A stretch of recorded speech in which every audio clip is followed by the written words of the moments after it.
kabiyahe, andito ako ngayon sa Amorando Avenue dito sa Retiro.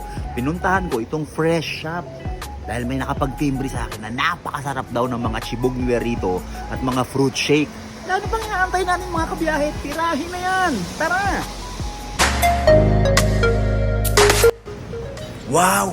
Grabe naman, sobrang cozy at ang linis ng loob. Uy, ang bilis ni ate mag-take ng order. Sige nga, pa-order ng mga bestseller.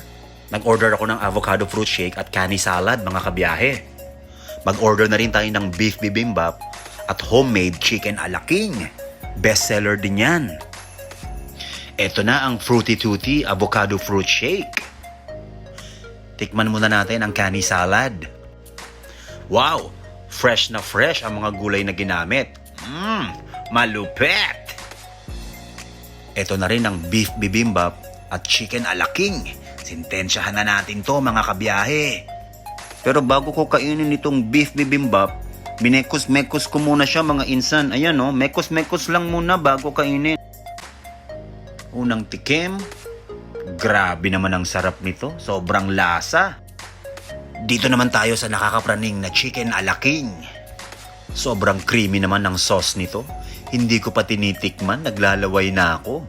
Ayan o, sigurado. Panalo! Sabay sip-sip ng avocado. Bravo! Mga kabiyahe, panalo ang mga pagkain nila rito.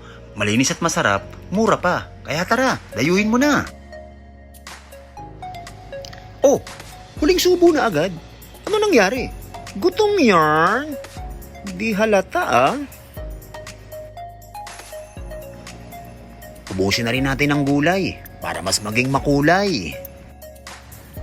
Grabe, nabusog ako. Hanggang sa susunod na journey at biyahe ni Fu.